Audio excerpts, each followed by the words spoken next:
Então, meu nome é Ronaldo Alves Garcia, sou professor do IME-UFG e o meu primeiro contato com a UFG foi no curso de graduação de Engenharia Elétrica. Eu sou da turma do vestibulandos de 79, já faz um milênio, né? E minha trajetória profissional é um pouco torta, porque eu comecei a fazer o curso de Engenharia e com a influência do professor Genésio Lima dos Reis, um professor conhecido que infelizmente faleceu muito jovem, né? Faleceu com 77 anos.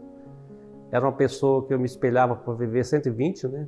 E ele achou que eu tinha algum talento para matemática e me convenceu a cursar disciplinas do programa de mestrado. E o que aconteceu nessa fase de graduação, que eu concluí a engenharia, o curso de graduação em engenharia elétrica e o mestrado em matemática conjuntamente. Então, quando eu me formei, eu tinha duas opções na vida, né? Ser engenheiro, buscar o mercado de trabalho, ou tentar o doutorado em matemática, que eu tinha uma bolsa para fazer o doutorado no IMPA. Na época, como me considerava jovem, escolhi tentar o doutorado. E meu raciocínio é o seguinte: se der errado, eu volto para a engenharia. Então, até hoje eu estou na matemática, mas quem sabe no futuro eu ainda posso exercer minha profissão de engenheiro.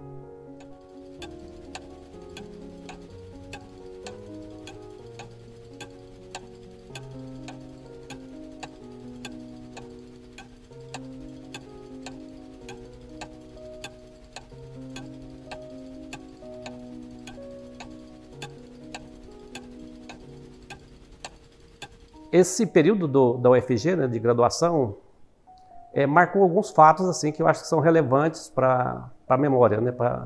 Eu prefiro falar mais da memória do que a trajetória, né? Então eu vou tentar fazer a entrevista dizendo o que aconteceu naqueles períodos, né, da graduação, que eu achei que foi relevante na minha formação como ser humano, etc., como profissional.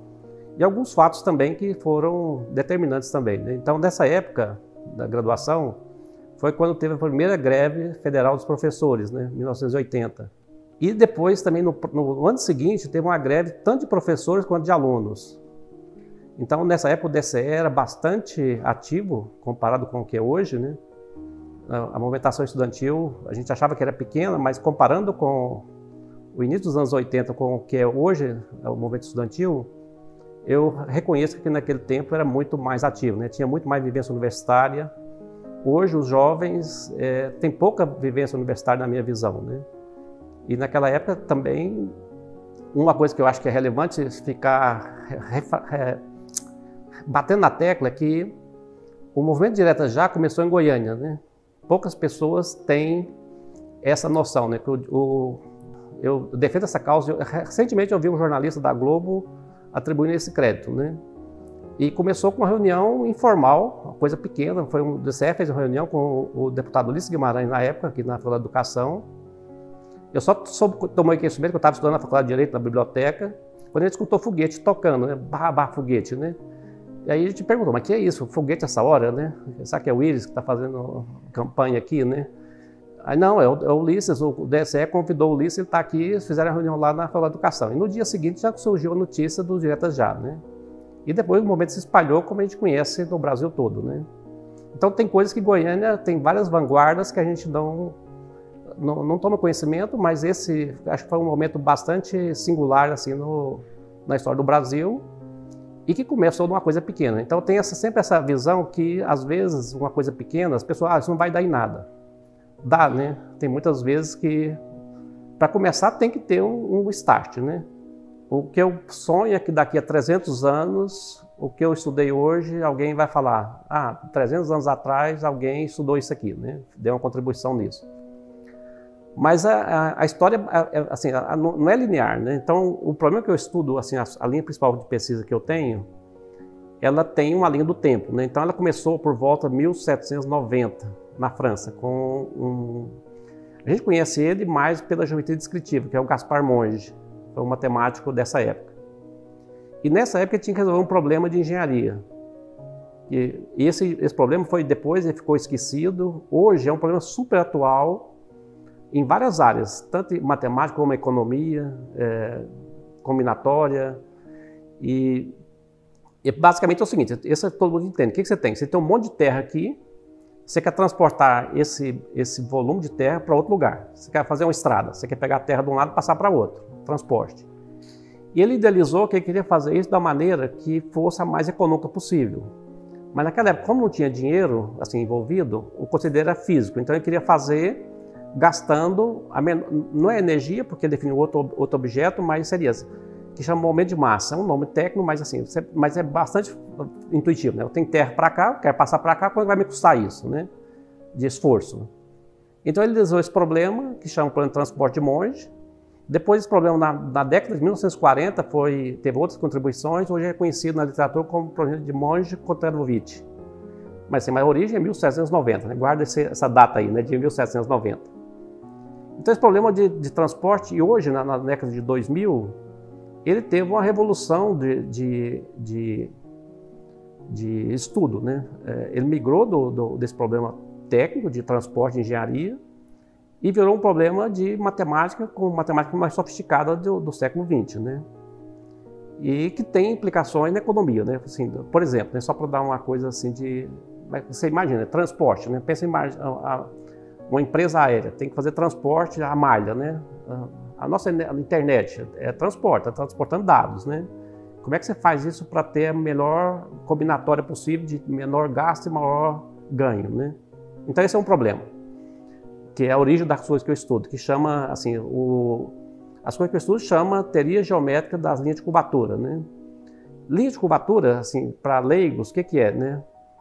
É as direções. Você tem um material, quando você tem uma mesa, por exemplo, você começa a ver na mesa que tem algumas linhas, ou no concreto, né? Você vê que tem algumas linhazinhas no concreto. Então todo material, quando você aperta ele tem as direções, ele vai reagir, né? Você coloca uma força externa nele, ele vai se apertar. E tem as direções que ele aperta menos e as direções que ele aperta mais, que ele mais contrai e as direções que ele mais expande. Então você pode estudar isso. Então essas coisas são importantes. Descobrir essas linhas, você vai descobrir, por exemplo, onde que o material tem maior resistência e onde ele tem menor resistência. Então, por exemplo, terremoto, por exemplo. Se você quiser entender por que tem terremoto, você tem que entender esse tipo de matemática, né? Se você quiser tirar petróleo, né? Não tem nada a ver com esse problema lá do Monge, né? Essas linhas estão envolvidas também lá no problema do petróleo, nas equações que o pessoal descobre para transportar fluidos, né, deslocamento de fluidos.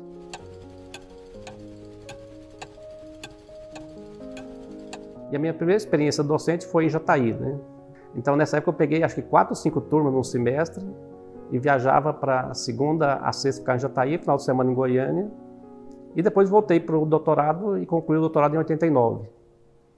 Uma coisa também que aconteceu logo depois, né, que não era meu plano de jeito nenhum, né, não tinha essa intenção, assim que eu voltei do doutorado, tinha eleição no departamento de matemática para chefia. E acabei disputando a chefia com um colega e exerci o mandato por 2 anos, foi uma experiência que, como na época eu me considerava jovem também, né, eu sempre me considero jovem, né, mas depois que passa você vê que realmente... Mas como tive apoio do departamento, uma pessoa que me convenceu, falou que podia, assim, que eu conseguiria fazer executar a função de chefe, foi o professor Nelson, né, da física, uma pessoa também que é uma referência para mim na universidade.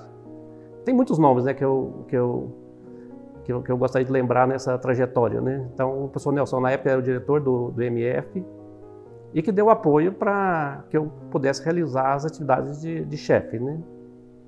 Logo depois da determinada chefia, coincidiu que eu fiz um pós-doutorado no exterior. Isso foi já nos anos 90. Na volta, eu fui chefe de departamento de novo. E aconteceu aí, nesse período, aconteceu várias coisas também que eu acho marcantes na universidade, né?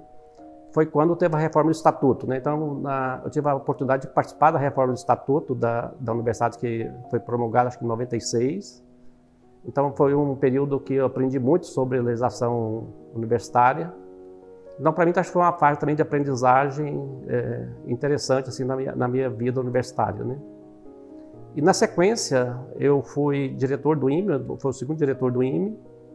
Tem algumas coisas que eu acho que eu ajudei assim, a construir, né? Mas tudo isso eu sou da geração que a primeira vez que eu ouvi falar que tinha internet funcionando foi em 88, né? E na UFG a internet chegou através de telefone, linha de escada, né? Não sei se vocês já viram falar na palavra bitnet, né?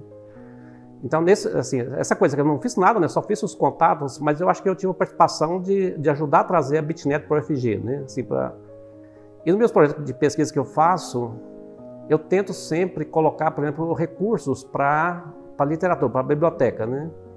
Então, eu acho que se eu tiver que falar assim, a minha marca foi tentar sempre comprar livros e periódicos, mas o periódico mudou Então, se você for visitar o Campus 2, o Campus Samambaia, e ver a nossa biblioteca hoje, você vai ver que o patrimônio de matemática é bastante expressivo comparado com as outras áreas, né, irmãs, né? Então, assim, a minha visão, eu percebo que talvez eu tenha participado de vários momentos também importantes na interiorização da matemática em Goiás, né? Participação na criação do curso de matemática em Catalão, o curso de matemática em Jataí e o curso de matemática em Rialma, que infelizmente foi fechado antes do projeto de reestruturação das universidades, né?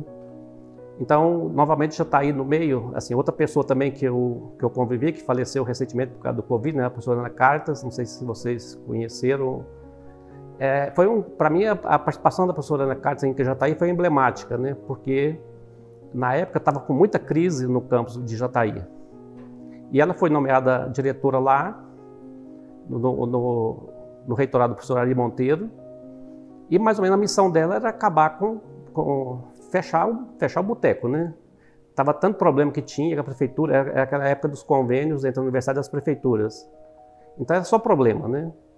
E ela fez o contrário, né? Em vez dela foi lá e fechar, ela multiplicou o campus, né? Então eu lembro de ela convocou uma reunião primeiro entre o chefe do departamento para saber quais os cursos que apoiava ela abrir o curso lá em Jataí. O único departamento que foi favorável à demanda dela foi o de matemática, que eu estava presente. Todos os outros foram contra. Assim, ninguém queria criar mais cursos na Jataí, né? Não. Mas com muita luta ela conseguiu, na primeira rodada, levar o curso de matemática e biologia. Depois, na sequência, com parceria com o governador do estado, acho que o Maguito Vilela na época, ela conseguiu, a duras penas, levar o curso de agronomia. Então foi um período também que eu acho que foi bastante importante na minha vivência, assim, de conhecer o projeto de interiorização da universidade, né? E a partir dessas lutas você vê hoje o resultado que tem Catalão e Jataí, duas universidades, né? Então se eu não tivesse esses pioneiros lá atrás, não teria isso, né? E o Rialma foi uma lástima, né? Porque eu não gosto do sino passado, porque você não muda a história com o sino passado, né? Mas Rialma foi fechado, acho que em 2004, 2003, por aí, o curso. E na sequência teve o projeto de reestruturação das universidades, né? o REUNE, né? E então eu fico imaginando, na história, se tivesse aguentado mais um ano, hoje talvez o Vale de São Patrício teria a Universidade Federal também, né? Então a minha vivência política da universidade teve dois momentos que eu poderia dizer, eu sempre mais atuei como espectador, né? Não como ator do processo, né? A única vez que eu participei como ator foi quando teve a eleição para reitor, que eu disputei a eleição, né? E não falei até nada sobre isso até agora, né? Foi em 2005, né? Essa eleição que eu disputei. E para mim é meio pragmático isso, né? Por que eu disputei? Ele fala assim, mas você não tinha chance, por que você entrou, né? Tem várias razões que explicam isso, né? Primeiro que eu acreditava que o projeto que eu defendia era diferente dos demais, que eu achava que podia ser útil para a universidade. Eu espero que um dia os historiadores valorizem essa participação minha no processo, né? Que foi uma participação, acho que foi positiva, na minha avaliação pessoal, que eu não saí queimado. Tem pessoas que participam e depois se sente derrotado e triste porque eu não ganhei voto, não ganhei, então não estou bem aqui, eu vou embora, etc, né? Para mim não, né? Para mim foi um aprendizado, eu aprendi muito com esse processo, mas o que me marcou muito nessa eleição foi dois fatos, né? Primeiro, naquela época estava sendo discutido a reforma universitária. Era para ser, no governo Lula, para ser a reforma universitária, e eu fui o único candidato, na época tinha 3 candidatos concorrendo, eu fui o único candidato que fui contra a reforma universitária. Mas não foi o contra por ser contra, não, né? Fui contra porque aquele modelo de reforma universitária eu achava que não era boa para as instituições federais. Eu defendia o contrário, eu defendia que tinha que ter investimentos nas universidades federais para poder fazer uma reforma universitária mais justa, né? Não sei se vocês lembram, com a Constituição a partir do governo Fernando Henrique, foi incentivado muito as instituições privadas, né? E na época a minha leitura era essa: tudo bem, vai abrir, mas vai chegar um momento que vai ficar na mão de 3 ou 4 privados, né? O que está acontecendo hoje, né? As grandes foram comprando as pequenas, né? E só que as grandes compram as pequenas hoje, mas elas não trocam o nome, né?